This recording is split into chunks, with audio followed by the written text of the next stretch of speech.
You're hosting the server. Yeah. Yeah, you become part of it. And then what the other issue is it's not just RAM anymore, because these things, like Clover's saying, require video streaming. They use your video card. Hey, can we push the live button? We're live. Hold on a second. I was trying to push the comment button. Hold on. I'm going to go live. Hold on.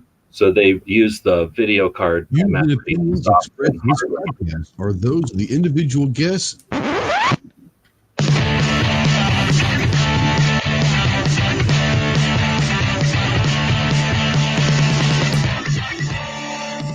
If you're a sensitive snowflake that may get easily offended, then turn this off immediately. If you want to hear the real truth about the gun culture, then stick around. This is the Armed Citizen Podcast.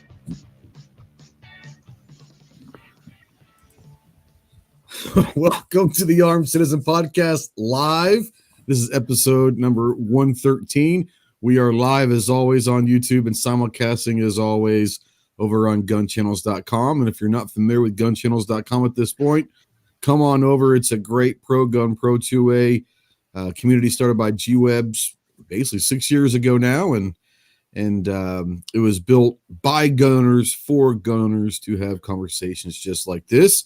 If you guys were listening when we just went live, I absolutely did not mean to push the live button yet. We were about a minute or two early, but we were having a discussion on computers and power and running live streams and all that. And next thing I know, I was looking at a comments button, and all of a sudden, we're live. So my bad. Hope you guys enjoyed the 30 seconds of conversation that G was enlightening us on out there. So if you are out here live with us, welcome to the show. If you're watching or listening in replay and podcast form, welcome. And we hope that we enjoy and entertain you a little bit, and maybe hopefully pass on a little information that you might find worthwhile. If you're live with us right here on YouTube, then go ahead and say hello out in the chat. We don't know if you're here unless you say something. And if you have questions or comments for us that you want us to read and maybe answer, make sure you tag one of us in the chat and we'll make sure we get it. If not, you can also text it to the number below to 530-364-4678. You can text those questions or comments as well. And I know that, like I said, we were talking kind of off air about computers and power that it takes to kind of run different live streams and different things. And obviously we're streaming right now via StreamYard. This is the free edition. So if you're interested in starting your own podcast or own show or whatever, live streaming on YouTube or Facebook or whatever, and you're interested in figuring out how to get started, contact one of us. More importantly, you can go and check out a lot of Clover Tech's Thursday night nerd chats, after hour chats, and go through his library. And he's got plenty of great info on what you can do and setups and all of that stuff. So we are going to talk a lot of different things. The main thing we're going to talk about is pistol caliber carbines, and it's kind of been something that's been going on for about a year now. It's a big got a super chat out there from Kevin, I guess since he gave me a super chat, I'll call him the Tack Daddy, but I was going to call him a different name. But Kevin out there said, PCCs can't handle the recoil. Change my mind. Well, sir, if you want a link, I can get you a link. Come on in. I haven't seen you in a while. I haven't talked to you in a while. If you want to come in, let me know. But thanks to the $1.99, that'll buy me a Dr. Pepper SHOT Show or something. Well, it'll buy me a Dr. Pepper at a gas station at SHOT Show, not at SHOT Show. That's going to be about a $6 Dr. Pepper there. But anyways, we're going to talk PCCs and some other stuff. But before we get going, let's bring in everybody and say, hey, we've got from Arizona, we got the Godfather himself. What's up, G? Hey, thanks. Yeah, sorry for cutting you off in the pre-chat. I had no idea why I hit the live button. But yeah, sorry. From North Carolina, our good friend from gearreport.com and also Mining Ridge Armor, we got Toby. What's going on, Toby? Not much, guys. Appreciate the invite. Happy to be here and hoping to have a robust conversation. Oh, man. See, he's trying to be too professional, throwing out big words, and I'm not smart enough to understand what the hell you just said, but it's all good. And from the great state of Texas, my home state, I don't live there now, but I'm once a Texan, always a Texan. My good friend, the Tactical Virus, Leprechaun himself. What's up, Clove? Hey, bro. Happy Thank You Patron Day, right?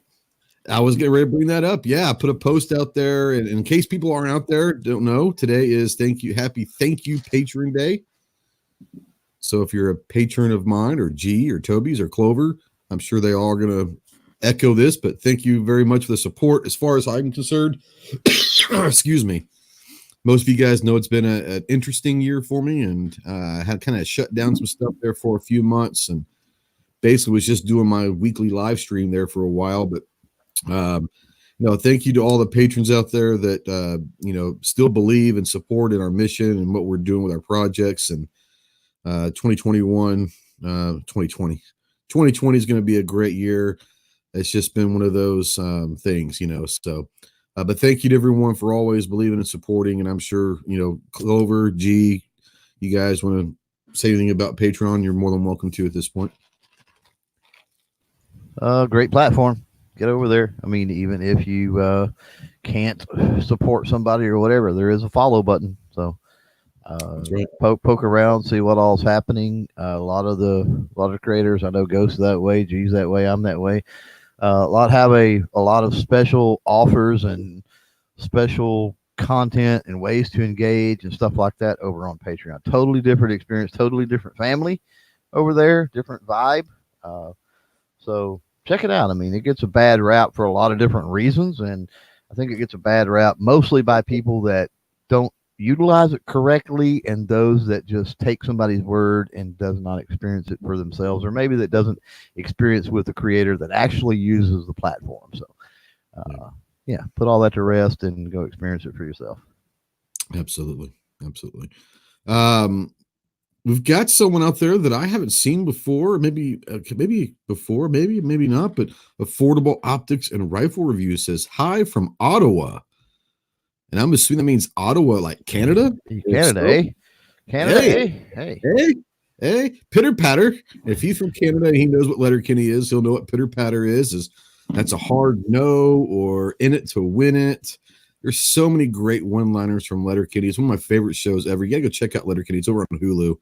It's a Canadian. It's just phenomenal. So, guys, go check out Letterkenny. But welcome to everybody. If you're new, absolutely, thank you for watching. Before we get going, I want to have a little fun with this because you and I were talking about it last night. Okay, Canada, fantastic. Oh, Canada. Yeah. I'm not going to throw any spoilers out there, but anybody watching The Mandalorian? Duh. Besides me and Clover, we know you. Other than 99% of the country. Oh yeah, duh. In this room. Yes. Without throwing any spoilers out, what do you think so far? Cautiously optimistic, but I am rather saddened by the lack of effort they're putting into script writing. They're making it very generic, very, you literally know what's happening in the next scene before it happens. So they're not putting a great deal of effort into it at the moment. However, they're focusing a lot of time and energy on character development. So I'm cautiously optimistic that will pan out in the end. Yeah. I'm loving it so far. But I love pretty much anything that Star Wars does. Even the shitty last couple of movies that have come out, it's still Star Wars and it's better than nothing. But I'm really enjoying this so far. And I understand what you're saying. And Clover and I were having this discussion last night that there is a lack of dialogue in the shows, in the episodes so far. But if you remember, the Mandalorians, and they've never, from what I understand, they've never really been big on words. They're warriors. So there's not going to be a whole lot of dialogue. And I understand what you're talking about, the script development with scenes and all that. Yeah, some of it was pretty predictable, but there have been a couple scenes that were absolutely not predictable that were just awesome. So, I've enjoyed it so far. I'm looking forward to it. We were talking the other night about, what Clover and I were about, maybe some people wish they would have just kind of released everything at once.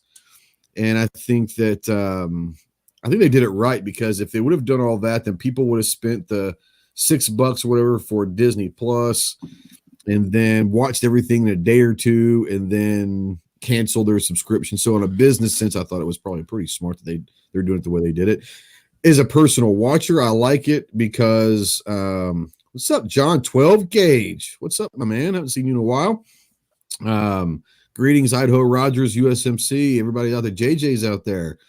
But yeah, it's one of those that, like, for me, I love. It's over on Prime Video, but the Jack Ryan, and they release all the episodes at once, and I finished watching all of them in like a day and a half. Loved it. Unfortunately, when you do that, unless you're just going to go back and rewatch them again, you've got to wait like another year for season 3 to come out. So I do like the fact that they're maybe spreading it out a little bit. You know, Clover, I know that you're a big Mandalorian guy. Matter of fact, he's got a little ink on him of the Mandalorian little symbol. But what do you think so far? I don't. That's not me. That's James from Truthback. Oh, my bad. No, yet anyway. I've thought about it, but You did. I thought you had a tattoo on the small of your back that was a Star Wars tattoo. Yeah. No, what do you like? Are you liking it so far? I know that you and I talked last night, but kind of tell people what you were talking, because you brought some really good insight to it. Yeah, it's yeah, I mean, I don't want to give away any spoilers, so if I get too deep into it, I mean, it's going to be spoiler alert, but we talked about it in the private Patreon chat quite a bit, because I think most everybody in there had seen it or didn't care. So but yeah, it was Star Wars has always been billed as a space western, and this was really hyped as, you know, as a western. And from the score to, you know, I will agree with Toby a little bit, but I disagree in the sense that I think that it's that particular portion of it with the dialogue and the exposition and some of that stuff. I think it's slow for a reason, and I think it's slow because it sort of is helping to keep with that western feel, right? I mean, it's like it's all about the actions, right? But rather than the words. I mean, somebody can sit there and talk about it forever, but you know, you see there's certain subtleties that I pick up. And again, I don't want to give any spoilers away, but I've watched both episodes so far. I've watched them twice a piece. And so the first time was a watch and enjoy it. The second time was, okay, I'm going to watch it and I'm going to look for the subtleties and stuff behind it. And so if you're steeped in Mandalorian lore, or if you're a pretty diehard Star Wars fan and you watch it and approach it from that standpoint instead of just enjoying it, and by all means, the first time you watch them, enjoy them, please, because I think they are enjoyable. But that second time that you watch, be paying attention to things, pay attention to background, pay attention to symbols on people's clothing and on walls and different type of equipment that is used and things like that. And you start to understand a little more. It's really interesting how it almost doesn't have a Star Wars feel to it to me, other than all of these different aspects, subtle or otherwise, that are kind of interjected into it that are obviously from the Star Wars universe. I don't know. It's weird. I mean, and I think that's a good move, because I think that sort of broadens the base a little bit. This is one of those storylines, one of those story arcs, hopefully. I mean, we don't know the complete arc, but just the idea of space western, bounty hunter, that type of thing. This is kind of a story and a story arc that people that are not diehard Star Wars people could potentially get behind, right? Because look at the superhero world. There's obviously people that watch those that are not comic book nerds, that don't know all the lore and the history and follow every single thing that goes on. There's people that watch superhero stuff, and some they like and some they don't. I'm one of those that I don't watch the Flash. I don't like the Flash. I just can't stand the Flash. And is there crossover and things that I have to watch at certain times? Sure. But one can enjoy, I think, The Mandalorian so far, and it may prove me wrong later, but I think people can enjoy it without having to have all of that background and backstory. So I will interject this, and I was going to say it in my original comment, but I didn't want to capitalize too much. But I will say that you could easily take The Mandalorian out of it and drop Clint Eastwood or John Wayne in there, and it would make perfect sense. So they have done that much, is what makes me definitely cautiously optimistic. And speaking of pistol caliber carbines, there's several of the the characters in there that carry those, like stormtroopers, for example, are carrying pistol caliber carbines and so on. But yeah, I'm cautiously optimistic. Yeah, there are some pretty cool weapons being thrown around the first couple episodes of this, and there is a line that is in episode 2, I believe. And I'm not going to give a spoiler, so I'm not going to tell you what's going on, but Mandalorian was asked to give up his weapon so that he could talk to some people. And his line was, "I'm a Mandalorian. Weapons are a part of our religion." And I was like, oh my God. So I'm sure everyone's seen the memes already, but it was phenomenal. And no, this is not an NEA chat. It was just one of those things where I've enjoyed it. And, I'm sure everyone else is at least enjoying it to a certain extent. But yes, we shall move on to the actual topic. Of course, because you don't want to ask me because I think it's fake. Well, what do we mean fake? Come on. Okay, here, we all know that metachlorians exist. There's no way for enough metachlorians to be in that baby Yoda to move that giant space without. Okay. All right, listen. Trigger alert here. Yeah.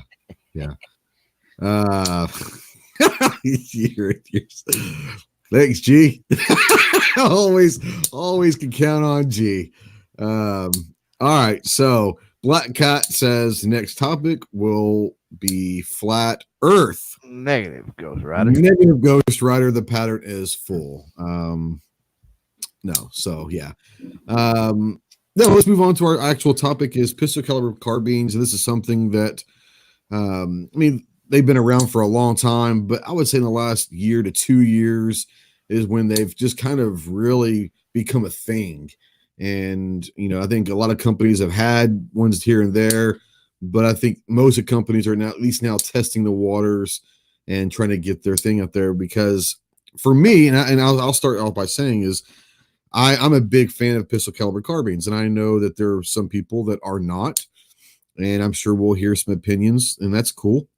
Because it's a great discussion. But for me, as far as talking about a home defense or a truck gun or something like that, but especially maybe in the home, I think that the pistol caliber carbine gives people a really good idea of what they could use if they're worried about maybe over penetration and leaving that projectile, possibly leaving the home if you're in a crowded neighborhood or whatever. But most importantly, you're also, if you're like me, where most of my guns, at least my handguns, are 9mm. Do I have a couple other calibers? Absolutely, but the vast majority of my handguns are 9mm. Now, before G starts shaming me on that, it's okay. The great thing about a pistol caliber carbine is if you are interested in this platform, then it's very easy to share ammo to where if you want to go and stockpile, thousands of rounds of 9mm, know that you have most of your handguns and a couple carbines that are going to be chambered in 9mm. You don't maybe have to go and stockpile a little bit of a lot of different calibers where you could, if you wanted to go and get a handgun and a 9mm carbine, and that's all you're going to have for home defense, knowing that you have the same amount and the same kind of caliber and all of that to share is helpful. So I'm going to go through the room right now, and I know where G is. I'm going to go with him last. So I'm going to start with Toby. And what are your thoughts initially on pistol caliber carbines, and do you have much experience with them?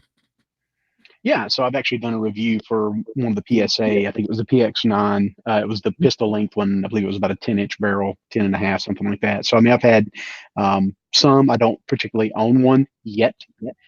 Now, I have kind of an amalgam of your thoughts on it as well as the time-tested thoughts on it. So, in other words, yes, they definitely have their purpose, just like the original MP5s and guns like that, you've got it's kind of a more modern clone using the AR-15 platform to bring that to market to those of us who can't afford an MP5, let's be frank.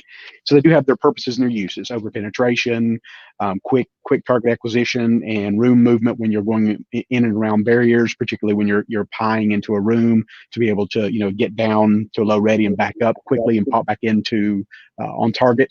So yeah, they got a great. Now, but again, that's the 10 or the 8-inch barrels. When you get out to the 16, I then have to have a very real conversation of what are you trying to do? Are you trying to reach out to 100, 150 with a 9mm, and why, compared to a 223 and that kind of thing? So I'm kind of still split on the fence from, yes, they have their purpose and their place so long as you're training significantly in those spaces with that particular firearm. But there is a line right now in between where those very specific uses are and where I think, quite frankly, you're going overboard just to have a toy.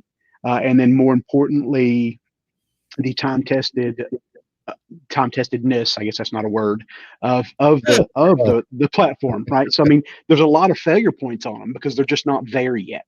So that's kind of where I'm at right now with it. Fantastic. Yeah, and I'm a big fan of them, but I mean, I do agree. My favorite length is that 10.5, probably, in the shorter barrel with pistol caliber carbine, especially. We'll talk a little bit about for the uses. We'll talk about that a little bit, but yeah, I tend to agree that once you start getting down to that 16-inch barrel, is there a reason why the 9mm or something like that is being used instead of the 223 or 300 blackout or whatever? Clover, will bring you in. Your initial thoughts on pistol caliber carbines and your experience, if any, with them? I've liked the pistol caliber carbine stuff for a while. I mean, they've been around since I guess honestly the very first rifles, right? I mean, look at your 357, 45 Colt, that sort of stuff in your lever rifles. So same scenario. And to that, I mean, I've shot a bunch of the old camp rifles. Own one of the Marlin 44s, which is obviously not a Beretta, not a high point, not a AR platform, anything like that. But man, is a rock solid little old rifle. I mean, there's something about, I don't know, there's something about the added length of the barrel. I mean, we get into nerding out with powders and powder burn and a lot of that kind of stuff, and optimal powder burn for a barrel length, and increased velocity, which we all know affects the energy for that. So I mean, you're talking about something in, let's say 44 caliber carbine that could make a very nice hunting rifle, something like that, a brush gun, so to speak. So yeah, I agree with Toby. They've been around for a long time. They've sort of been proven to be effective, at least for whatever tasks they may be optimal for a very long time. One thing that gets me, and I hope to see more. I mean, we've seen obviously Ruger come out with that 9, and what I would like to see is maybe a resurgence of some of the old stuff before that's kind of fell by the wayside for whatever reason. Some of the, instead of just Ruger having the 9, I mean, come out with one in a 45, a 10, 44, get back into some of that kind of stuff. And the lever rifles, I mean, they still make those. 357, 38 357s, a little pricey, a little hard to find. 45 Colt, same way. So it would be nice to see some more economical carbines, in price wise anyway. Maybe economical is not the word, but price conscious anyway. See some, maybe Ruger, maybe Taurus, maybe somebody delve into that market and fill a gap, maybe in that $400 or $500, maybe $600 range. But yeah, I mean, as far as the high point is, and I know people are going to laugh and all that, but the high point, they offer 380, 9, 40 Smith, 45, and 10mm in their carbine. So there are companies out there that are doing that. But yeah, I understand what you're saying is the high point suffers the same. If we're talking about the high point, though, it suffers the same problem that they've always suffered, in that they're ugly. They are. So they run same as a pistol, and it just, I don't know, people's got their own taste or whatever. And it, I keep thinking, it would, I don't know how you would do like a wood stock or anything on a high point to give it kind of that look like the old Rugers or old Marlins or something like that, because of the way the magazine goes in, right? It goes in the pistol grip, which would be kind of weird looking. You could do it, I'm sure, but it would be really thin around I think the wood would be around the grip area. So, and that's typically around the wrist of a stock. That's typically where it's going to break. It's going to break anyway. So, you would have to reinforce that or do some type of I don't know. I mean, there's obviously stocks out there that have different types of lightweight metals and stuff like that embedded in them. But for me, I mean, that's the only thing that sucks. I agree with you on the high point. I have one, and mine is I believe it's an ATI stock that is very similar to the Storm. And I like it as far as that goes, but just there's one reason that I have shied away from trying to obtain a newer one is just they're so doggone ugly, and I haven't really looked into new stock options for them. Yeah. Well, budget out there. Are you more for the high point? Yeah. Yeah. Budget out there says the JS Arms Ultimate Yeet Cannon upgrade for the 995.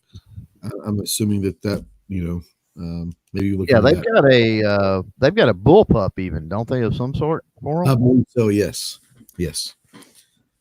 G, I want to bring you in and let you have the floor for a minute and tell us what your initial thoughts on pistol caliber carbines and any experience that you might have with them. Yeah, right. You keep having me on every week for stuff I don't like. So, well, it is what it is. I like your dissenting opinions.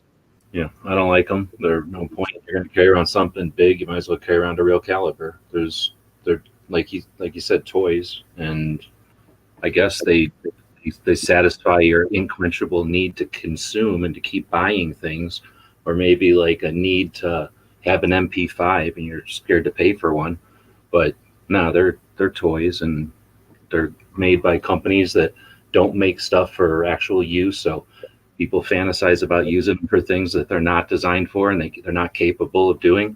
And you can come up with justifications all day and night, but pushing a pistol caliber, right? The definition of it is pistol caliber. It's designed for a little tiny machine through a big ass machine. And yeah, on a square range, perfect conditions, anything can happen. But then you have these fantasies that you're going to use them for austere, horrible conditions. It's ridiculous. And then why would you bring all of that weight, expense, manual of arms? You're giving yourself all these handicaps to have an anemic round. Bring a real round that can actually do something. If you have to bring something out that takes two hands to operate, shit's wrong. Like, you need rifle calibers for that. I rest my case. There you go. Anybody want to address that before I do?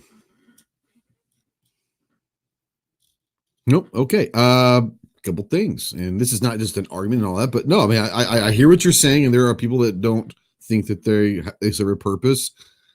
I just want to throw a couple companies out there that make PCCs that make pretty good weapons. Maybe Ruger and Beretta. They make PCCs also. They've been historically pretty good with firearms. Well, I'll disagree on both of those. Storms are jam factories, and Rugers are the heaviest things ever. So if you want to bring like a sewing machine or a blender to battle, feel free. But Rugers are made for range use. I think there's a lot of Rugers out there that are used for a lot of things other than ranges. I'm not talking about their PCC. I'm talking about in general. Somebody can drag a sewing machine with them to anything, and that doesn't mean that you need a sewing machine just because somebody bragged it. So just because somebody is able to do something with something, as an example, again, I just know what I know from hanging out at gun shops, and I see guns come back broken. I see people come in and give feedback that guns break. I'm not going to give them some undeserved, recognition because it looks cool or something. I don't go any by looks. If I went by looks, then I wouldn't care one bit for the high point. But that's the description. I'm just saying, like I say, I mean, buy whatever you want. I hear what you're saying.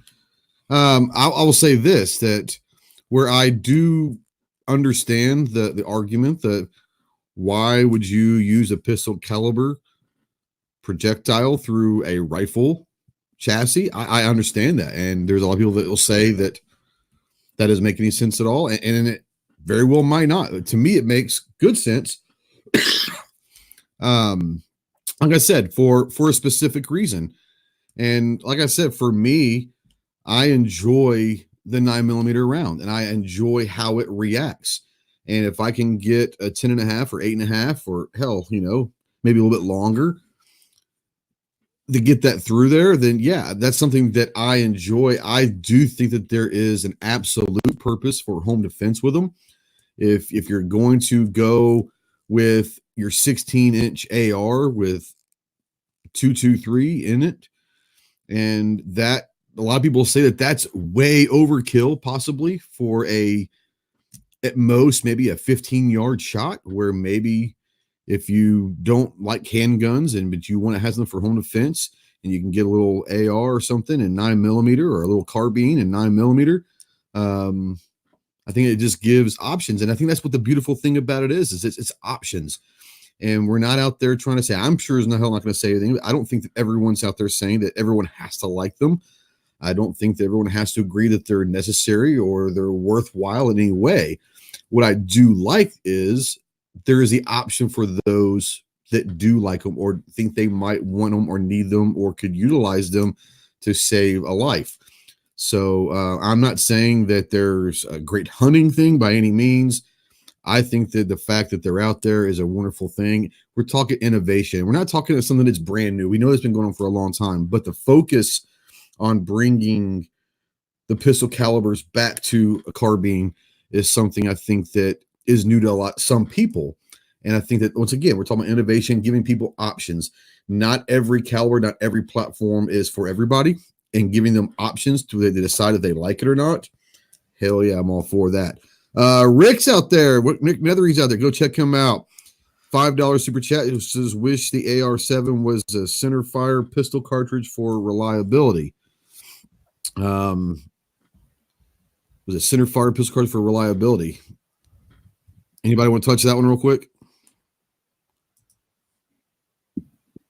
And Clover, you said your hand was raised. I'll bring you back in real quick. Well, I had a question. I was going to ask a question, actually. Okay. I know G-Webs, I spoke about, the lever action, rifles and the, and the pistol calibers. And, back in, mid-late 1800s, those years, that was extremely popular and extremely common. So, well, let me finish and then I'll ask my question, because I'm just laying my premise first. So what his argument made, I don't know, I see a little bit of validity to that in a way. And I'm wondering, okay, if you're out there and you have your revolver and you have your lever action rifle, so why would you need your lever action rifle in, 357 the same as your revolver? That doesn't make a lot of sense. But was that not fairly common, G? I've never seen a real mare's leg ever. The only mare's legs that exist are talking about that's a pistol. I'm talking about when there's a difference between a pistol caliber carbine and a pistol. Well, first off, I don't know where you're the only person I know that puts lever actions in with pistol caliber carbines. Everybody else in the world who thinks pistol caliber carbines is talking about a semi-auto that uses some sort of pistol mag, usually Beretta, Glock, or Ruger, and then is in like 9mm, 45, 10, or something that's an automatic round. So I guess if you want to throw lever actions in there, then yes, it will disrupt it, because obviously the lever action won the West. It made this country what it is. It still exists today as a viable option because it's such a useful tool. But that's the reason it's not a pistol caliber carbine. I believe the definition should include semi-auto if it doesn't already. Right. And that's where I was going, because you're talking about shooting a pistol. You're talking about shooting a pistol cartridge through a rifle. Well, again, I don't consider a lever action. I don't consider a pump action 22 a pistol caliber carbine either. Because a pump action 22 would be, in your definition, would be a pistol caliber carbine. Could be. See, so I can't count that. I'm counting two-handed 9mm basically. There's a couple of 10s, which is not any better because that blows apart a machine that's built for 9mm, and then you got some 45. So now you're carrying around limited ammo capacity with more weight. Again, out of machines that have longer barrels, you're testing the extremes of the ammunition capacity.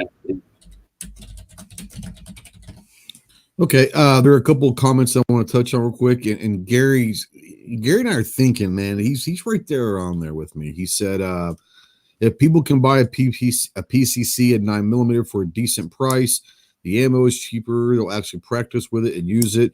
Yeah, if you're looking to go and get a carbine for home defense, and you're comfortable with the pistol caliber, especially 9mm, yeah, it's cheap. It's very, very cheap. You can go get 50 rounds of 9mm for $8, and you can practice all you want, and you're going to be able to be proficient with that firearm. Once again, it's an option. Off the X out there says another great one. This is, I think it's a great point. He says, what about for introducing kids the AR platform with PCC is another great idea. And a lot of people say, well, here's the thing. I've actually heard people say this. Well, why don't you start them out with an AR in 22? Okay. Well, technically, I mean, the 22 long rifle can be used in every kind of weapon. So it is still, I would consider that a PCC, because 22 long rifle can be used in a pistol as well. So yes, but 9mm, I think you're talking about less recoil. I think that it's cheap. I would say that the 9mm AR and a 22 LR AR are probably phenomenal ways to introduce kids to the AR platform. What do you guys think about introducing kids to the AR platform utilizing PCC? I'll start with Toby. What do you think about that? Yeah, I mean, if you're talking 22 long rifle, absolutely. I mean, that's almost a no-brainer. I mean, when I was growing up, it was the progression. You started out with a BB gun and you proved yourself, and it was a daisy, single cock, and then you proved yourself. You got up to the pump, and then you got up to a 22, and so on and so on and so forth. So yeah, that's an amazing option when you're talking about teaching a kid, how to use the AR and manipulate it and go through the physical motions of it. Practice your positions and your stances and your hold and manipulating the magazine and so on and so forth, and keeping it on the cheap, manageable recoil on the cheap. Sure. I mean, it's a great idea. I've actually got several, and I've got a CMMG 22 long rifle conversion for the big boys, for the real ones, so that I can actually practice with a weighted one. Nice. Clover, bring you in, using it for the kiddos. You do a lot of work with the kids. I know you use a lot of 22, but it's probably not with the AR platform. But is that something that you see a lot of? Not really, to be honest with you. Okay. Usually it does it have some place in the progression? Yes. Am I going to be the guy that says the very first, actual firearm that your kid shoots, that's the best one to choose? No, absolutely not. And I think that's for obvious reasons. I think the manual of arms is far more complicated. I think the learning curve is more complicated than even a Ruger 1022, and especially over a single shot bolt or something like that. I think as far as the profile goes with the cheek weld and the sight alignment and a lot of other factors that come into play, I think it's a little more difficult to learn as well. So does it have a place in the progression of, teaching kids? Sure. Absolutely. I mean, is it optimal for those just starting out for like very first introduction? No, I don't think so. Okay. No, but I will toss this in too, just real quick. I when I'm teaching, kids, you step them up through, like, say, I've got the Savage, what is it, the Mark IV, that's a bolt action, then the Ruger 1022, so on and so forth. But there's nothing like the way their eyes light up when you go from that, just a bolt action or a Ruger 1022 to I have the Smith & Wesson M&P 5 22 long rifle clone, the HK 22 long rifle clone that looks like an HK MP5, and then I've got the Smith & Wesson 1522 in Cryptek camo. There's nothing like the way their eyes light up and that look you get, and just that sheer joy of going from a 1022 to those two. Right. Because it's just amazing. You've got them for life. And I agree with that, and that's why I say it's part of the progression, and that can be a goal, right? That can be something that is brought out, after a couple of times on the range, and it's brought out and kind of sit there. And it's like, okay, once you you demonstrate your safety, once you're, grouping within a certain amount, whatever, and you've essentially mastered, this particular rifle, whatever it be, bolt rifle or the 10-22, then that's something that they've got to look forward to, and it does excite them. And so therefore they're going to listen, and they're going to pay attention, and they're going to learn, and they're going to absorb at a little better rate because they're wanting to graduate up to that. Yep. G, do you want to jump in on the using pistol caliber carbines maybe to introduce kids to something? Yeah, I'd like to share my screen here. All right. There you go. 4 million Americans in World War I and 16 million Americans in World War II did not do what they did so that you could teach a kid on a fucking metric caliber. On a metric caliber. There you go. Mic drop. There you go. I want to bring up a couple of things out there, and I'm not calling anybody out. I just think this is a fun discussion, but Consolidated 1776 is a couple of them out there. He said the first one says, tell me a single police department in this country that uses PCCs. I know a bunch of them do. I know a bunch of them. Actually, my local uses, their special response team uses the HK-UMP, which theoretically is arguably a pistol caliber. So, correct. There you go. But yeah, a lot of them will sit there and say if their duty gun is a 40 Smith or a 9mm and they have a carbine that's chambered the same. Once again, we're talking about being efficient here. There was another one that he said, it says militaries use sub guns, big difference. And I hate to break your bubble, but the MP5 is a carbine. It's a sub gun, but sub guns are carbines, and it is a 9mm. Now it's fully automatic as far as the military version, but yeah, sub guns. He said sub guns and is a carbine. So I mean, I don't know how to break that to you. Sorry to hear that, but let's see here. I'm sorry, were you gonna say something, G? Yeah, but I forgot. Oh, well, that's good. I'm glad I could help you do that. Echo and the Bunnyman's Clover, you're forgetting the fact that the military trains sometimes recruits that have never handled a gun before with an AR-15. That are 16 to 18 years old. They're 16 to 18 years old, and they got a mindset that they just joined the military. So it's not like a little kid who might.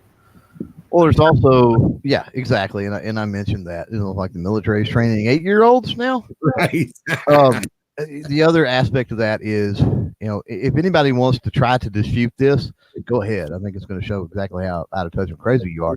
But the manual of arms on an AR platform is more involved and more difficult than a freaking single shot rifle. Oh, I thought you were talking about a 9. So. You're when you're talking about a very young kid that needs to understand fundamentals and needs to understand safety, right? In a big way. Why would you complicate matters by adding in a more complex manual of arms? It makes absolutely no sense. Oh, it makes sense. I thought you were talking about a 9mm, like fill in the blank brand, but if you're talking about an AR-15 to teach a kid, hear what you're saying. It is more complicated, yes, but it's also our military's rifle. Like, it is America's rifle. So if you're going to teach a kid a platform, I don't have a problem teaching a kid an AR-15 right from the get-go if that's all you got. I mean, a bolt action is probably smarter or better technically, but an AR-15 isn't a bad idea. Right. Well, what I was asking, I'm not saying it's a bad idea. Yeah, the original question was if you're going to introduce kids to the AR-15 platform, wouldn't using maybe a pistol caliber be something to start them out with? That was the original question. Oh, so, I would say 223, except for noise. 223 doesn't kick or nothing. So why not just put on 223? I mean, if they can hold up an AR-15, they can shoot 223.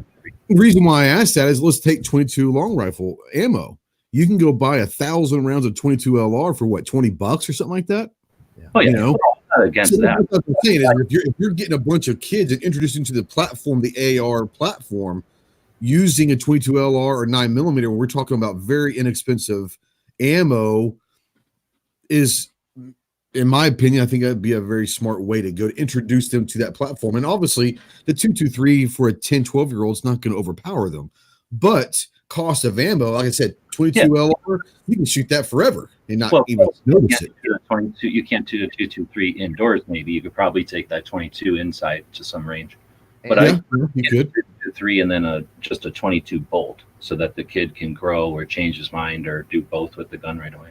So I want to address Echo. He says any qualified trainer should be able to teach a youngster with a 22 long rifle AR platform with ease of most of today's kids already know the manual alarms from a video game. Okay, first of all, I've dealt with hundreds and hundreds of kids. Video game does not translates into maybe understanding a little bit about it, but it does not translate into understanding real world fundamentals. So totally different situation. I'm not saying video games are bad. Okay. Second part of that is at the end of the day, it has nothing to do with whether it's easy or not to teach a kid to use the AR platform. For me, it has to do, is it optimal? And there's a lot of issues with the AR platform. Number one being, I like to start the kids out in a prone position. I don't like to put them on a table in a vise, all that kind of stuff. I want them to have more control. And prone on sandbags is one of the ways to do that. And with AR magazines and the placement of them, it makes it a lot more difficult to manipulate that from the prone position. Plus, again, that added complexity to the manual of arms. Not that it's the most complex out there. That's not what I'm saying. But the added complexity over a single shot pulls focus away from those fundamentals that you need to teach, such as breathing and heart rate and form and sight alignment and all of that kind of stuff. And obviously the number one issue, safety, right? I don't know, man. Come on. I know it's not the topic of this thing, but that's throwing a lot of basic stuff. I think it's an instructor or someone who's going to introduce someone to firearms, you can do as much harm as good going too slow and starting with too many training wheels. I mean, I hear what you're saying, but not everybody is starting with rudimentary, and very few people, I think, need to go straight to accuracy, especially if we're really talking in the big scheme of things, just getting people introduced in a way that, is an ambassador thing, then getting them into accuracy. What if they hate accuracy? What if they're all about quick draw? You're giving them stuff that's just like bitter taste to them. They're not interested. So I would posit that, it's kind of an amalgam of both. So I'll give you examples. So I'm also a training counselor like CloverTac, NRA training counselor. I think CloverTac's NRA instructor or something like that. And I've, actively worked with the Boy Scouts for years, trained kids at different levels for different uses and different intentions, whether it was for hunting. I'm also involved actively with North Carolina Hunter Safety Education Program, teaching that, on a regular basis, and so on and so on and so on. So I've taught kids at every different level of understanding and every different level of interest and every different level of skill that you can possibly name. And usually what I do is, as I mentioned earlier, I was raised with stair stepping, BB gun, Daisy, BB gun pump, 22, blah, blah, blah, blah, blah. I was raised the old fashioned way. I wasn't given a choice. This is, you will learn and you will be responsible, and this is how you will learn. Well, it's situational dependent. So in other words, if I've got a kid here who's got even a modicum of experience, like what G-Wabs is saying, and he's just out here for 30 minutes or an hour and I don't have a lot of time with him, yeah, I may go ahead and step him up to having a little fun, to give him a good taste and to get him excited and get him to come back. But if I've got kids, like I've had kids at the shotgun range with a 410 up at scout camp who were literally shaking. They were terrified. And so then you've got to go back to absolute baby steps. Listen, this is just a tool, right? Here's where the dangerous part's at, so on and so forth. So it's situational dependent, and I think it's a cross of both. But ultimately speaking, the shooting fundamentals, like Clover was saying, the always, and the side alignment, breath control, picture, stance, et cetera, those are fundamental and foundational, no matter what you're doing, whether you're doing speed, whether you're doing competitions, whether you're doing accuracy and long range, it doesn't matter. Those foundational things have to be mastered, period. I don't care what you're holding in your hand, along with safety. So I think it's kind of a good cross of both, really, and it's going to be dependent on the kid you got in front of you.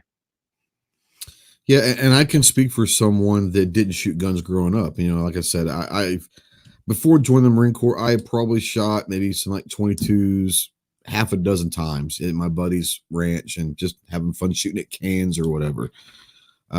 So my first real experience with firearms was in boot camp, and they're giving you an M16A2 and saying, we're going to teach you how to shoot. And they loved the fact, honestly, that I had no prior shooting experience, because right or wrong, and that's up for debate, and it's a whole nother show probably, but they want people to shoot their way. And so I'll say this, and starting out, and I understand what everyone is saying, that starting out a kid with a little single shot bolt action or something like that is probably the best way to go. But I tend to think that it's not like the AR platform is the hardest platform in the world to utilize. If you're going to start out a 10-year, 12-year-old kid, I would say that an AR would probably be a wonderful platform to start them on, because if they can manipulate and understand the inner workings of an AR with the magazine, rack, and the slide, everything that goes into the AR, then the bolt action and everything else would be very, very simple. So I think a 12-year-old, if you teach them the right way and you have patience with them, one, they're going to have fun. Like Toby said, they're going to maybe have more fun with AR versus a bolt action. But I think if you teach them the right way with being patient, I think that they're very capable of understanding the workings of an AR platform. And like I said, at that point, everything else will be relatively easy. I'm trying to figure out what the hell is going on in the private chat. Okay, Clover, you want to bring this back on track? Let's go for it. Yeah, I mean, let's get back to the we did kind of get off the rails there. Yeah, it's okay. But and I want to go back to, I want to kind of bring it back, because there was some misunderstanding just with the term pistol caliber carbine, PCC. That means something different to everybody. Sure it does. So I would like to run this through the room, and I would like people's definition of a pistol caliber carbine. We utilize, or I see people utilize pistol caliber carbine for a pistol, for a let's say AR platform shorter than 16-inch barrel with a pistol brace, right? That's a pistol. That's not a carbine. A carbine to me, I would say that the AR platform carbine is a shorter barreled rifle, and if that's got a pistol brace and less than a 16-inch barrel, then technically it's not a rifle, correct?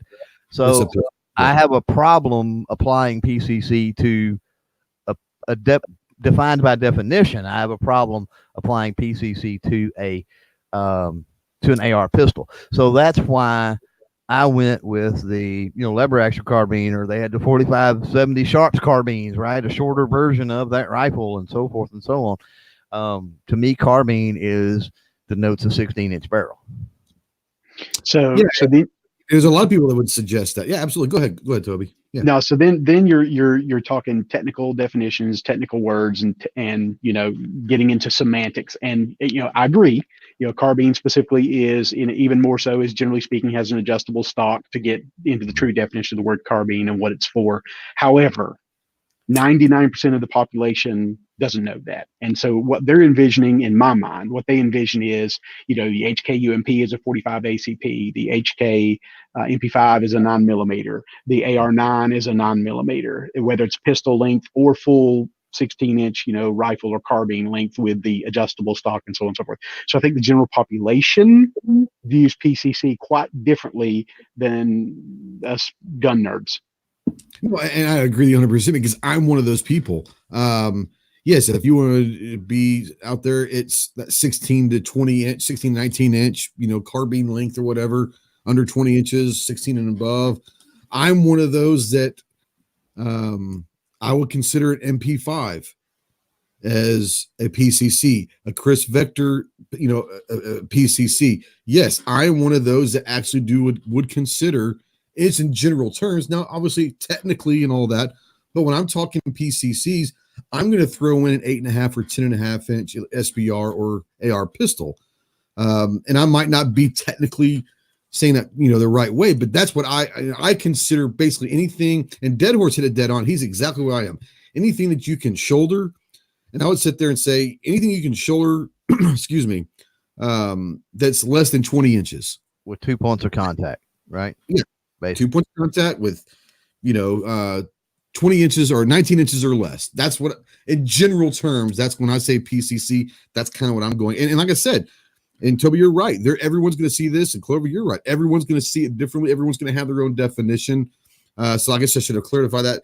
That's when I'm saying PCC, shoulder firearm, 19 inches or less, including pistols, and that's just what I think of it. So, and that's what most people think of it right now. I mean, that's kind of that's why they're getting so popular, and they're having a push up right now.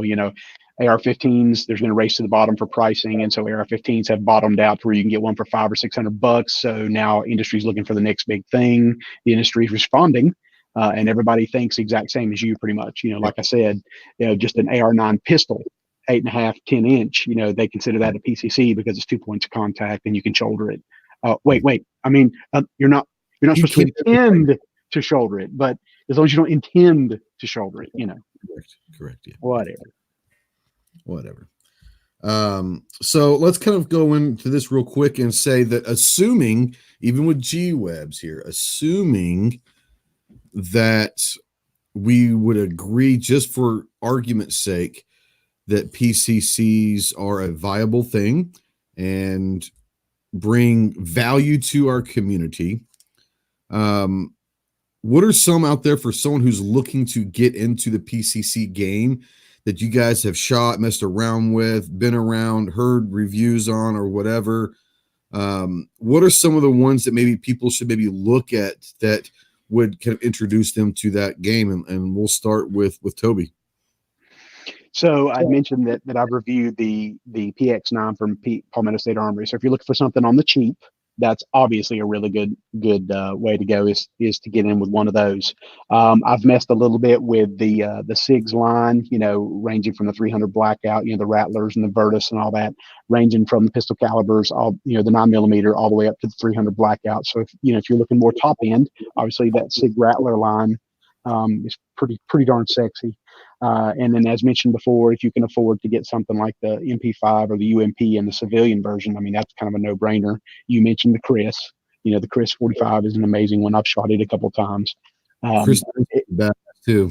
Oh man, it's amazing. So it pretty much just depends on how serious you are about it and how much you want to get into it. My thought on it, though, truthfully, again, an amalgam of G-Webs and Clover Tags. Either get or borrow. Borrow the most expensive one you can borrow, or get something cheap and figure out if it's going to fit into what you want. So maybe more with the PSA, PX9 or something like that, their AR-9 platform. Then buy the expensive one if you like it. There you go. Clover, what about you? Is there any suggestions that you could kind of enlighten people with? They're starting out down this journey. Well, by my definition, 38 357 lever action is pretty bad to the bone. So yeah. But there's a lot of AR platform stuff out there. And like Toby said, I mean, it's a race to the bottom on pricing. Heck, there's so many brands, not that many come to mind. I'm thinking, I'm just going blank. PSA, for example, offers a bunch. We can throw that out there. Interordinance has them. Let's see, Freedom Ordnance, which I think somebody mentioned in the chat. Was the FN9 or FA9 or F9? Something like that. Yeah. There's a bunch. And then, the obvious, one that we talked about, the high point, one that we didn't talk about was the Kel-Tec stuff. So you've got the sub 2000. That counts as a pistol caliber carbine, right? I'm guessing. So that's pretty neat. Are you on something that actually hits the target, or are you? And let's be real about that. Is that something, honestly, if you were sending someone new to this, is the Kel-Tec sub 2000 something that you could honestly say is viable for them to go try out? Is the high point? Yes, the high point is a proven platform. Yes. Other than I don't have a problem with mine. Other than my Kel-Tec, other than the open sights are pretty much trash. So you need a dot on it or something. But outside of that, it seems to be okay. Okay. the limited experience I have with the Sub 2000 has not been positive. So that's why I was asking. Do you have a lot more experience than I do? Ditto. I've not had. Now it does have its place. For example, I do Sure. know several local churches who some of their IT or AV department actually carries it in a backpack folded up, or they keep it, to where it's readily accessible for everybody who carries a Glock. So it has its place.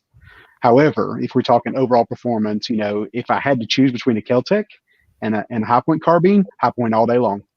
All day. Yeah. Now I'll say this also. I'll let you finish up.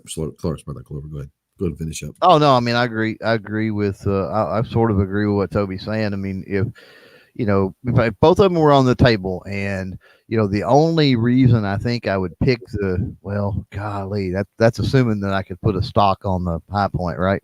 The only reason I think I would pick the Kel-Tec would be a portability, go in a duffel bag, briefcase. You know what I'm saying? It needs to be more concealed factor. Yeah. Otherwise, I'm going to go. Like I said, stock change as a given. I'm probably going to go High Point. Yeah.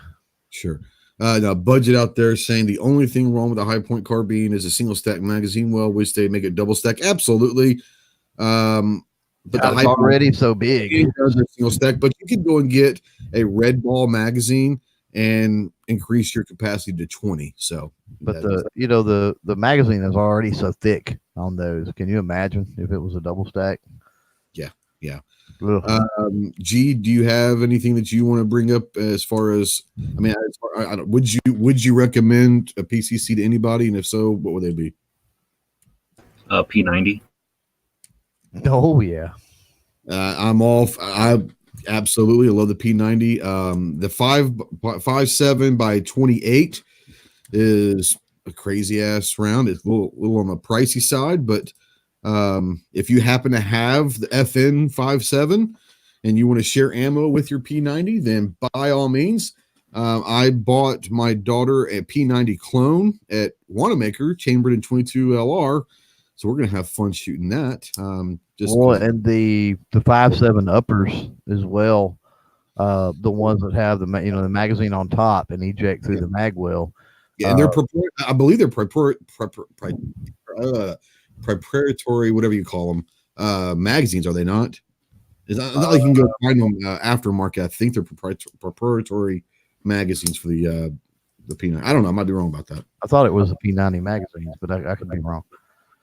No, but I'm saying that, but I don't think that you can really go find. There's not a whole lot of aftermarket, so everything about the P90 is going to be expensive. Good question. Yeah, I want to say that everything is I can't say the damn word, but anyways, you know what I'm talking about.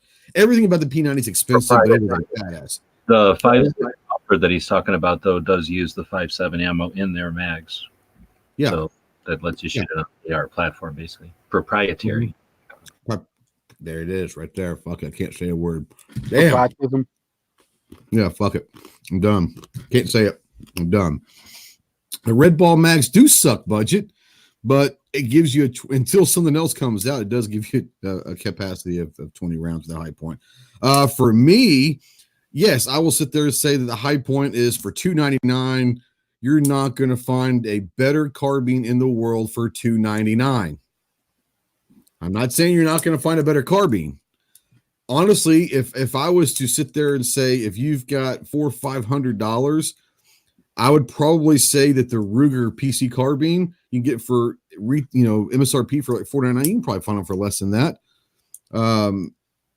That's a pretty good, because it comes with your Security 9 and all of that magazine well for Ruger, but it also comes with an exchangeable Glock magazine well as well, mag well as well. So for those that like the Glock mags, are great, but I would say the Ruger for the price might be it's probably a little bit more durable.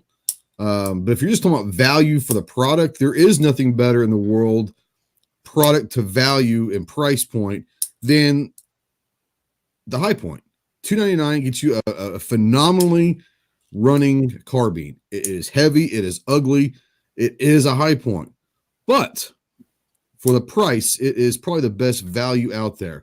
But if I was probably going to say go buy one with a decent, a minimum budget, if you can afford $500 or $450, That Ruger's pretty salty. I'm not gonna lie. That Ruger is a really, really good carbine.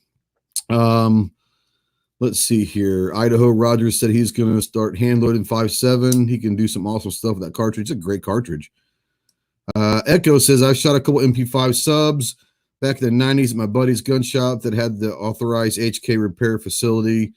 The DEA guns sometimes let you shoot them breaking in a barrel. I'm just telling you, my experience with an MP5 has always been amazing. I love the MP5. Once again, I'm a 9 guy, so maybe that has something to do with it. I don't know. The MP5 is good. The Chris Vector is great. Now, we're talking major bucks for the Vector, the P90, the semi-auto HK MP5. I think it's MP5K or something like that is what they're calling it. But no, they're great. They're awesome. If you've got a budget out the ass, then absolutely go buy yourself an HK. Someone said the SIG. Was that Toby? Said maybe the SIG.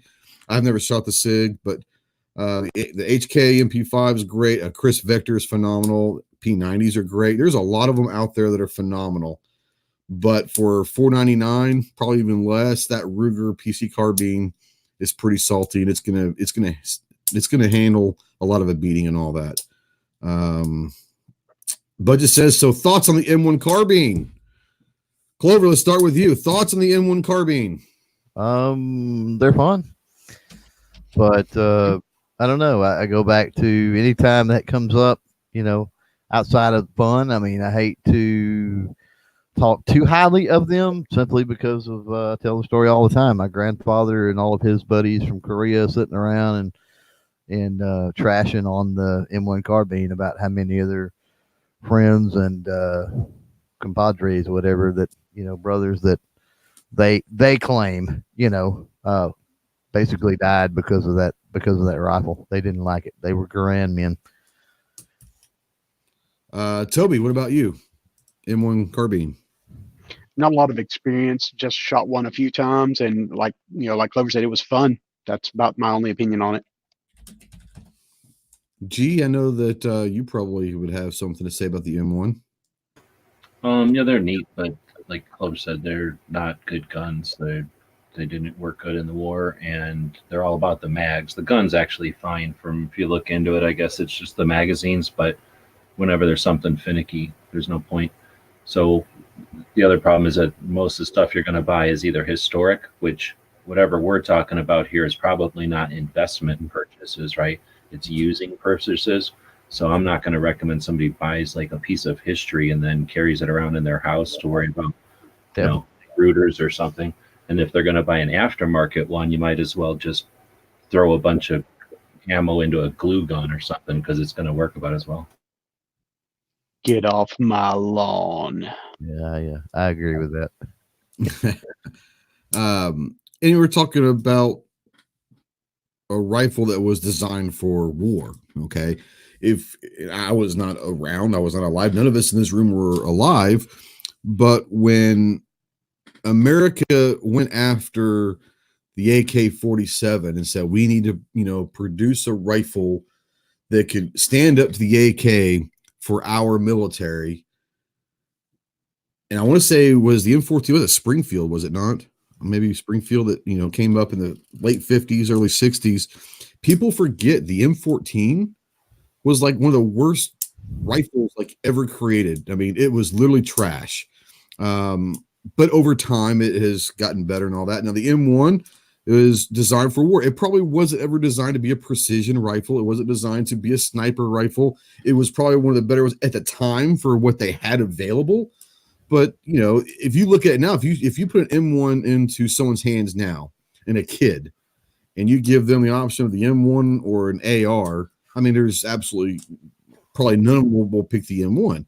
But for what it was at the time, it was probably pretty good. Now, you said a lot of people said back then said it was trash and all that, but it's probably better than the alternative. I would be really careful saying that about kids with and whoever brought it up earlier in the chat. The video games, people, I would say that maybe they wouldn't even know what an M1 carbine is. Yeah, I think it was Echo, right, that said that, because, with video games, I mean, ARs are everywhere, right? Talked about on the news all the time, shown on all the time. That M1, not so much. So if they've got any kind of video game experience, a lot of times those kids are going to gravitate to that M1 long before they gravitate to an AR, which honestly is kind of refreshing. It's something new to them, you think? Yeah, it's just different. I mean, it's iconic. They know about it. They know that it was used in those theaters way back when. They've seen it in their video games, and it's not something that's hanging on every wall in every gun shop, pawn shop, and daddy and uncle has dozens of them and all that kind of stuff, right? It's something kind of unique to them, and that's refreshing. That when you do that, when you lay stuff out like that on the table, it's refreshing to see which ones kids go to. Yeah, and I didn't even think about it in those terms, but yeah, that very well could be true, that they've all seen the video games, what an AR platform looks like, and maybe the M1 is something they've never seen, so they might be curious. I don't know. Yeah, I get you. Yeah. G, you were going to say something earlier. I don't remember if I cut you off or what. Do you remember what it was? Oh, I remember that you cut me off. So the thing is, the M1 was not necessarily the best gun that they could make. It was, at the time, they had, number one, like what they were able to make. And I'm not saying they couldn't make good stuff, but they could make what they could make in World War II, but also what they could make. So in other words, they already had factories making Garands and airplanes and factories and everything else. So whenever the Garand came along, and they said, not the Garand, excuse me, the Carbine, whenever the M1 came along, they said, hey, we need a design. They tested it real quick. But and I'm not an expert on this, I just know from looking at the cards and doing, just being around for years. But I'm not a carbine expert or anything. But it's not necessarily like for years someone had a passionate idea of what to do for the carbine. Carbine Williams is a guy that figured it out in jail, I think, if I remember the story right. And then when he got out, he worked in factories, and then he created the carbine. He was a clever guy, and it was a gun that could be produced and worked. Yeah, sure. And that won the competition at the time. But it wasn't like, I'm trying to think of a gun like the AR really had more time. The AR wasn't like a big rush job. The AR was a gun that they designed, and then they gave it to the Army. But World War II, some of those guns were like, hey, we need a gun yesterday. Come on, hurry up. We need a gun to fill this role. Quick. And then 2 or 3 designs came in from, people that knew what they were doing. Bang, bang. They didn't have time to go for like decades and pick a gun or anything. So I don't think the carbine, just because it's in the inventory, is necessarily like super vetted or anything. It's just, like you say, it could be made at the time, and it was like, useful and made quickly at the time. Yeah. Huh? Yeah, exactly. Like it could actually be made, like it could get over there. But the thing is, like I say, most of the guys, like Clover saying, most of the stories you hear about it are like, they figure out real quick that gun did not work real great. For whatever it needed to be for, it was great. But you got Nazis trying to kill you and stuff. Like, just what might work isn't the same as like, I need to be alive in a couple of weeks. And that was the same thing hearing about the M14 and stuff from Vietnam. Was when they first went out there, like it was just trash, absolutely just trash. I've got another good buddy, Vietnam veteran, and he was in the early days. And I say the early days when the M16 was first coming into Nam. And he was, he said the same. He says the same exact things, tells the same exact stories about the M16 that what it was. Yeah, that my grandfather does about the M1. It's really interesting to hear the old time veterans that saw combat and stuff like that. It's interesting to hear them talk, because almost the same exact stories, different theater, or something, different generation, but the same exact story. 5 years later, yeah. Well, I think a lot of it comes down also is when you start talking about a rifle system, a platform, used for combat, and that's its primary. Its primary thing was not for 3-gun competitions or hog hunting up in Missouri. It was designed as a literal weapon of war for combat, and to be an efficient, lightweight rifle for the servicemen to do that. The problem is anytime that you have something new, a new design, all that, the first couple series of them are just going to be trash, because you can do all the R&D and T&E in-house, but until you get those weapons in a jungle in Vietnam, get them muddy, get them wet, get all of this stuff going on through it, banging them, dropping them from trees, all that, they really don't know what that weapon is good or bad about it. So yes, that first couple of years were probably, I mean, I've heard horror stories of the M4 turning in M16 in Vietnam. And it's like, this is just the biggest trash gun ever. But obviously over time, you know, they seem to get better. And the M4 these days is, I don't know a lot of people that dislike the M4 that they're using right now. I like the M16A2. You know, obviously the A2 is a much better system than the original, the A1 or whatever, the M14. But yeah, I mean, it's just one of those things where evolution is going to happen, technology is going to happen.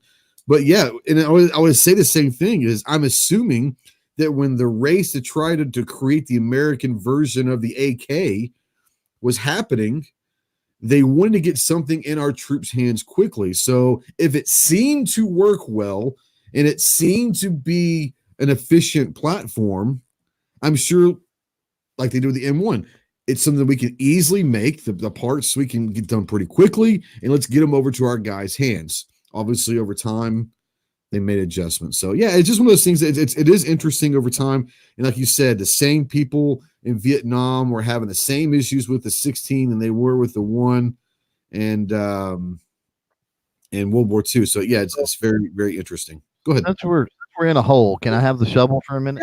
Yeah, man. At this point, we're having fun. Yeah, go for it. Because there's obviously you got some veterans here. You got you and G Webs, and there's some out in the chat. So I'm going to show a little ignorance, but I'm going to kind of ask a question in the process, because I'm really not up to speed. The M4, I guess, which is the grandchild, whatever you want to call it, in the M16, right?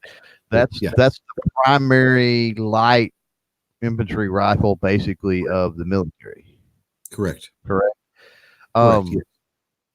As long as it's been around and been used, does anybody see any viable options to get actually away from the, M16, M4 AR type platform? Or do you think but they are testing. They are testing. But here's what I keep hearing, and I'll come back to you, Toby. But I'm not very smart, so I'll lose my train of thought if I don't answer this. I think that they're doing some testing of different things. I think that what has made it historically the last 30, 40 years has made it historically difficult to get away from the platform, but more or less the M4 now. The M4 is going to be the hardest one to get away from because of how modular it is. Now, when I was in the Marine Corps, we did our testing and all of that. We used iron sights. We weren't using any optics whatsoever. Now everyone in boot camp is being issued a scope. So, being modular, being able to get lights, lasers, scopes, anything and everything on that platform of the M4, I think that there will be something that comes down the line. But I think that the biggest thing the M4 stepped up its game to was, the Picatinny rails, having all of the things that they believe that the combat warrior needs on their rifle to succeed. The M4 is giving them that platform right now with the modularity of it. That's just my opinion. Go ahead, Toby. I mean, that covered most of it. I mean, like you said, it's been a steady evolution, and they're looking to be able to replace it. They're testing a whole bunch of viable options, but the reality of it is, just one of the slight differences between, the Gen 2 or the A2 and the M4 is that carbine, which we were having the debate about semantics of earlier. Right. The M4 is a carbine platform, which means it has that adjustable stock, which has a very, very, very real world use. So the fact that the current M4 has all that modularity, that built for purpose, just driver nature of it, it's going to be super hard. Eventually it'll happen, in our lifetime, maybe not, but it's got to happen eventually, but it's just so hard. Absolutely. G, what do you think about the M4 being replaced? How long before do you think it's replaced, and what do you think maybe the next evolution of the combat rifle is? Couldn't find what tab I had this on. There's no way to know how soon it'll be, because I'm thinking it's proven to be a capable system, or whatever you want to call a platform. so that they can keep, modularly taking things off and fiddling with them. And then that keeps a standard manual of arms, but it's a stupid, dumb manual of arms. So keeping something because everybody's accustomed to it is not a justification for keeping it. So I think that now with the knowledge of this aluminum and plastic modular machine instead of a wood and iron machine, that we've had years of experience, there'll be a next one and it'll be modular, but I think it'll be another jump in tech or something that like either materials or chemistry. We forget a lot of chemistry in guns. Something with chemistry might change, something with titanium, something real lightweight, hard metals or something. No, I mean chemistry like gunpowder. There's, we've been using gunpowder for a long time, and I don't know if we need to be restricted to that forever. Materials, though, like you're saying, materials in both the machine and in the projectile, removing the NFA will go a big way to changing that quicker. But I still think with all the people that are in small businesses trying to start out either making an accessory or a better trigger or some dumb add-on to this platform, they're all sitting around thinking about what's a better platform. And maybe even there'll be places like discussions like this where engineers get together and collaborate and work on platforms the same way people do with open source software and online things. I mean, there's plenty of opportunity. So I think it'll either be a change in materials, a change in chemistry, a change in something, and then the after effect will be a big jump in the firearms, which I don't think will be like a recipe. I mean, if it was a recipe, somebody would have figured it out and baked the cake by now. I think it'll be a happenstance of some other jump in whatever, So I think we'll see it, but I don't think it's obvious right around the corner. I think it'll sneak up on us, and then it'll be like, oh, why didn't anybody think of that a long time ago? It makes a lot of sense. Just like how long did we use metal and wood guns when we could have been using aluminum and plastic? Well, I'll give you another one is as of right now, I'm not the most creative thinker about that kind of stuff. So for me, where the M4 is right now with being able to do the attachments and all that, I think the M4 is probably a phenomenal, combat rifle right now. But kind of going what you were saying is how many people prior to John Browning bringing the 1911 thought that, man, this is what, these Colts are the best thing we got going for us, these revolvers, this, that, and the other. And all of a sudden the 1911 comes out and you're like, how the hell did we not have this stuff before? How did we not think of that? So someone's going to come down the line and bring up something that just makes the M4 look like a revolver did to the 1911 as far as a combat pistol. So yeah, I mean, I see exactly what you're saying. There is going to be something. I don't know what it's going to be or when it's going to be. Can I relate this to the pancake? Sure. So back in the early days, Canada was barren, and there was only metric crepes, these little thin, watery pancakes like they cook out east. And then Browning created, when Browning created the gun, it was like when they created the flapjack out west here. And all of a sudden, people could eat a hearty pancake, and then Canada was able to create syrup and become a country. So that wasn't something somebody could that Canada can think the resistance to John Moses Browning. Well, at least to the hearty pancake and not the watery metric crepe. Okay. Fantastic. We go down some rabbit holes, but that might be one of the best rabbit holes that I've ever heard of because that came out of nowhere. A lot of times when we're talking these complicated cerebral topics, I know that just from looking at the chat out there, some people need this to be down in the most basic batter level. Like take it down to I love it, and I think that the viewers appreciate it as well because it is fun to let the hair down and have a good time. Like I said, we kind of got done with the topic we want to talk about. This is for fun. We can hang out as long as y'all want, or we can cut it down. But I think you're right. Let me bring it back to you, Clover. You asked the question, but I want to give you the opportunity to answer. What do you think? I think so. I'm thinking it'll be a while because of the, like G-Webs talks about with the innovation and people coming up with new ideas and stuff like that. There's with the civilian market certainly helps drive the innovation, I think. And so there's going to be some ideas that come up that are applicable, I think, to that M4. And then with the ease of being able to modify, I mean, even just small things. I mean, even when you get into metallurgy and you get into the whole idea of billet receivers versus, forged, and, ambidextrous controls, and, all just the little nuances that surround that type of a platform. I think we're going to see years and years of steady graduation in that sense before the whole platform, so to speak, is switched out. But you never know. I mean, there could be, you don't know what's on the drawing board now for somebody. So I mean, there could be somebody working on it now in a dark dungeon basement somewhere and trying to figure all of this out. Who knows?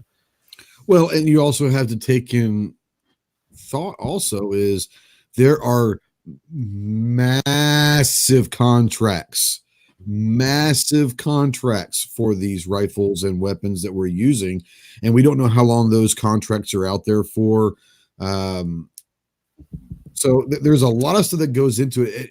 There might be something out there they've already tested and they like that they would love to switch to right now, but it comes down to how much is left in the contract for the M4. More importantly, how much is the new weapon system going to cost to make, where the M4 might be feasibly acceptable financially for the investment. There's all sorts of stuff that goes into these government contracts, and sometimes it's not the best gun that wins. It's the right gun at the right time or whatever. So I do believe that the AR platform does give our guys right now what's available the best chance to succeed, because being able to do all the attachments, being lightweight, everything that goes into that M4 is a pretty salty little gun. Will there be something out there? Absolutely. There's going to be something bigger and better that's going to come out. I mean, there are people that probably at one time thought the M1 Grand was going to be the greatest rifle ever. No one ever would have thought that they would be in the M4 right now, and what that M4 would look like and what it would be able to do and all of that. So, I mean, there's a lot of stuff that's going to come over time, but I think that right now the M4 is a great weapon system. Now, it could be better. I mean, every weapon system could be better, but I think for the troops out there, like I said, lightweight, modular, being able to customize it however they want. You can issue an M4 to 20 different Marines and give them the options of attachments and different stocks and grips and everything else. You're going to have 20 different setups. And I think that is nice, because if that Marine or soldier out there is out there and they're feeling comfortable with their setup and their loadout, then chances are they're going to be more confident in that firefight. So will there be something out there? Absolutely there will be, but we'll see. Let's kind of start sweeping the floor. Let everybody get a chance to laser guns. Now, we'll say this about, we'll bring this full fucking circle. Mandalorian, all I got to say is minigun blaster. That's all I got to say. Minigun blaster. You got to go watch it to find out what I'm talking about. It's badass. That was pretty bad. That whole scene was awesome. It really was. And that's one of the scenes that actually surprised me, talking about you being able to force it. I did not expect that scene to play out the way it did. I was going to say that. That surprised me. It was awesome. But I want to bring Toby back in. Toby, tell people what you're working on, where they can find you, and all that good stuff. Use any plug time that you want. Oh, well, I don't want to plug too long, but so I just have. Oh, sweet. Well, we got about an hour or so. What time's everybody going to bed? Okay. So I just revamped the website, miningridgearmory.com, and it just looks a little better, a little cleaner, a little newer. It hyperlinks to all the different channels. I've had a couple of reviews that I've posted up here recently on Gear Report, including one on the Janik TP9 Elite SC that's had modicum of success. I think it's up to like 5,800 views, and it's a really long one. It's about a 50-minute review, but I go really in the weeds with it, and I mean really in the weeds. So we've got that floating out there. I've got several projects I'm working on for my personal channel. So anybody who hasn't liked me, you can click on the little hamburger beside of my name there and go and like my direct channel. I'll be dropping some content hopefully in the next month or in the next few weeks that is not gear review related. I try to keep all the gear review over on gearreport.com and anything educational or specific over on my personal channel. So again, mineandridgearmory.com, Mine and Ridge Armory on Facebook, Gear Report on Facebook and gearreport.com, my YouTube channel and the Gear Report channel. And, just keep up with us and keep an eye out for everything that's coming in the near future. Got an interesting review. Just a side note. Interesting. One of the videos I'm going to be dropping will be on LA Police Gear. Just released their version of the 511 Defender Flex blue jeans, and those should be arriving here in the next day or two. And they're only at the $29.99 price point compared to the $50 or $60 for 511 and for the Verdicts, whatever it is, their fake version of Defenders or whatever it is. So I'm hoping to be able to do a compare and contrast video of that for anybody who's wanting to get into some good quality blue jeans. It won't be a review, so that'll be on my personal channel, hopefully. Let me ask you this, because Clover used to be forever a blue jean guy, and just recently, for multiple reasons, but has kind of gotten into the BDU pants. Are those jeans, are they, you said they're flexible, are they tight, or are they kind of baggy? Do they give you some room to breathe inside of them, or are they kind of a straight leg, or what? Yes. So here's the deal. So I've owned the Verdicts versions in both. They offer two colors. It's a dark wash and stone wash or whatever. I've owned the 511. They have two colors, and I'm hoping to own the LA Police Gear here in the next couple of weeks. Now, in the 511, or in the next couple of days, in the 511 and in the LA Police Gear, you have a straight leg version and a slim leg version. Both the 511 and the LA Police Gear have the same waist and the same thigh cut. But once you start getting near your knee and down, you can either go straight cut or slim cut. Now, my calves are a little larger because before I lost, any weight, I was around 280 pounds. So my calves were pretty large. So the slim fit in the 511s, I have a tendency to constantly be having to either take my foot and push them down or reach down and pull them down, because I look like a hipster, just to be frank. So yes, if you're going to go with them. In no way, shape, or form do you look like a hipster. Oh, let me go get my coffee in my. That's a good thing. No, yeah, you're right. Totally right. So yes, and to Clover's point about switching over to, I wanted that happy medium between that gray man look and having a bunch of extra pockets, like the True Spec pants, for example. Big fan of those, and those meet the criteria regardless of which brand you go with, Verdex, 511, or the LA Police Gear.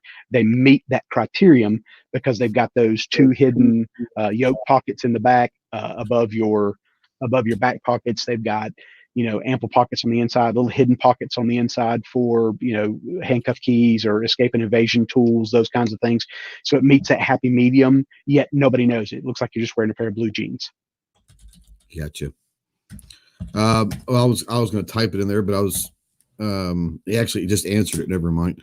But yeah, Dead Horse and Clover out there talking about the 6.8, the military going to 6.8 to replace a 5.56, and I had heard they were going to a 1-11 twist, and I don't know if that's something that is correct. That'd be really interesting to figure out what twist rate that they're actually going to settle with, and it's all going to come down to what projectile and load that they're going to settle as the primary issue, standard issue projectile for that rifle. But I've heard 1-11 is what they're shooting for, which would be pretty cool in that 6.8. But yeah, I've shot a couple times. I don't have an extensive amount of history with a 6.8. Clover, you said you've been shooting for a while. What do you think about the military going to 6.8? Is that going to give them a more stable round for a little longer distance? Yeah, I don't think so. I don't think, as far as distance, I don't think it really outshines. It's not going to be able to touch out and reach much more than the 5.56. But I'm not up to speed on what you're talking about. Yeah, Dead Horse is saying it's definitely a 1,000-yard capable gun. So it was like a 308, but I don't view I'm coming from a civilian standpoint, and I just I've seen what the 6.5 can do over the 308, and a 308 will definitely get the gong at 1,000 yards and stuff like that. But it's no 300 Win Mag, but and all that. So, but I mean, I'm guessing they're talking 6.8 SPC, or is it some other cartridge? Because it's a new cartridge. I'm not familiar. Well, I can do it real quick. It's a new. I don't know if it's a new cartridge, but it's let's see here, military 6.8. Well, my experience is with the 6.8 SPC and 6.8 SPC2. Ammo Firms deal 6.8 cartridge for Army's next gen squad weapon.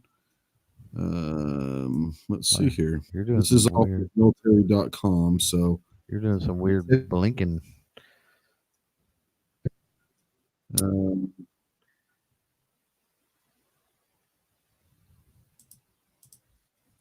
Let's see here. I'll put the link out here in the chat if you guys want to read up on this on military.com. Let's see. Dead Horse says it's similar to the 6.8 SPC2, but a hotter and thicker case. Dynamic ordnance tactical. Okay. It's modeled around a 6.8 projectile from a single company in the first quarter of 2022 to begin replacing both M4s and the 249s in infantry brigade combat. But like they were talking about out there in the chat, like a 90 to 110 grain, and 90 to 110 grain in 1,000 rounds is going to be like, ugh. So, I don't know. I mean, I know the 6.8s that I own and have shot. The like terminal energy at 500-600 or less. I mean, you're way better than a 223, right? Than a 5.56. For obvious reasons. Larger projectile, ballistic coefficients different, sectional density is different. Not to nerd out on a lot of that stuff, because probably Dead Horse out there is the only one that understands what I'm talking about. But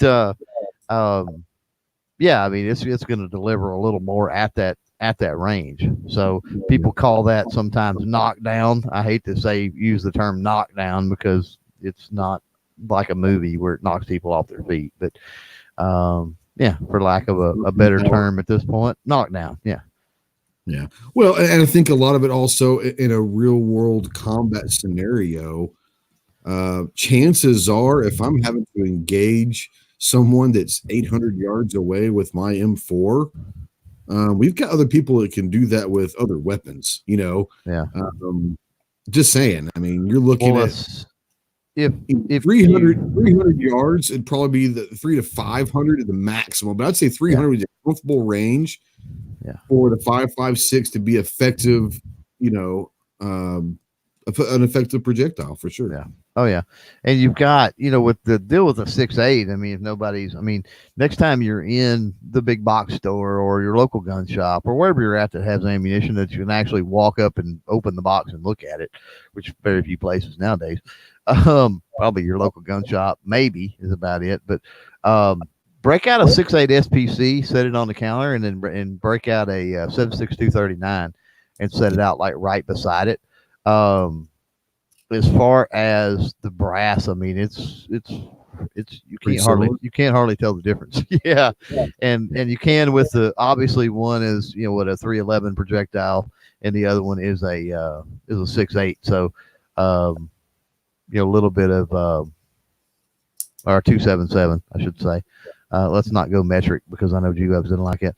277 projectile. So, you can tell a lot of times from the projectile, but very similar. It's a very similar round. So the fact that they would go to that is, I don't know, that lends itself to being a little bit obvious to me because it's more like that, AK-47 round.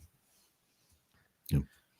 Now, why are they behind the curve 50 years? I don't know. I don't know.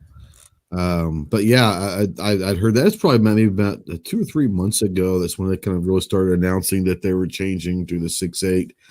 And I want to say that the 6.5, this is something I was reading. I don't have the validities. I don't have anyone in the DOD that I could call and confirm this, but I know that they were really wanting the 6.5 to be the actual caliber that they wanted, but they didn't think that it would handle what they needed to handle. So the 6.8 is what they went with. But I remember reading somewhere that when the 6.5 came out is when they started thinking the possibility of getting away from the 5.56. So when that happened in 2022, the good thing about that is there will be a large amount of 5.56 ammo flooding the market, I'd imagine.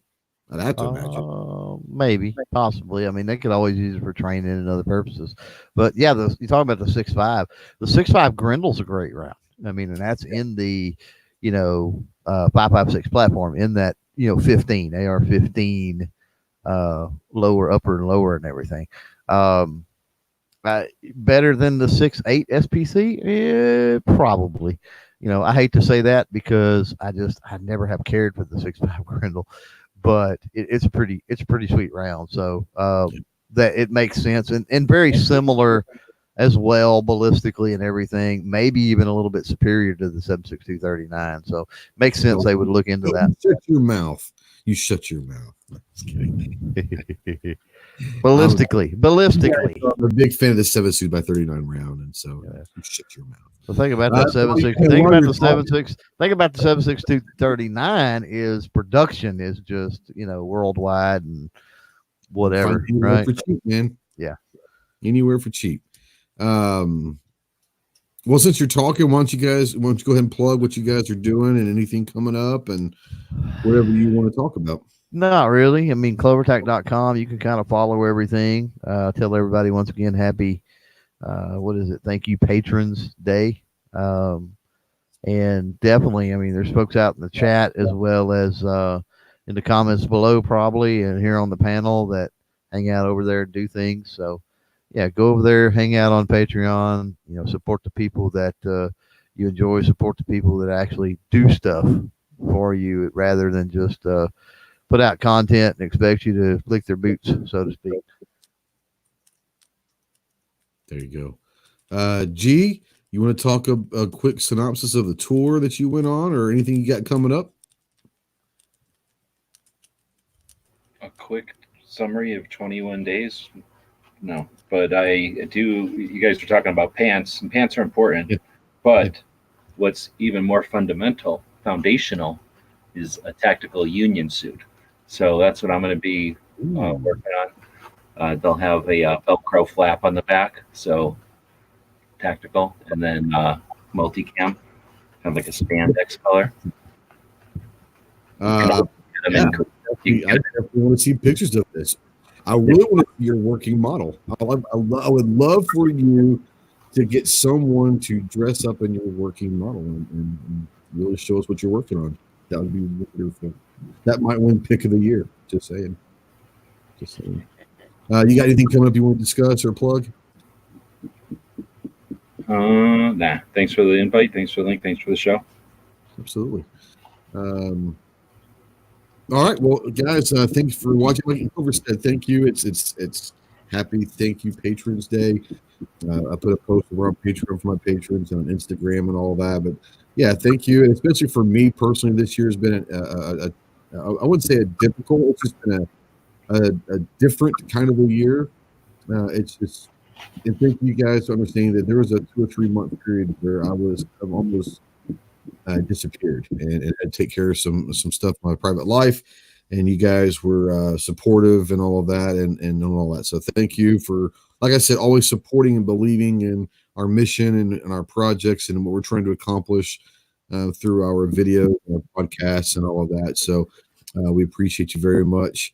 As far as the show, thank you guys for watching live. It was a great conversation, awesome conversation going out there in the live chat.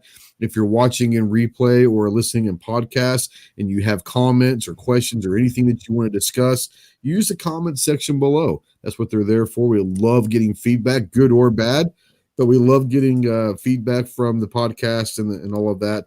It helps us get better and all that. So thank you guys for watching, and we shall see you next week for episode 114. And I have absolutely no idea what we're going to discuss at this point. So be on the lookout. We'll see you soon. Semper Fi.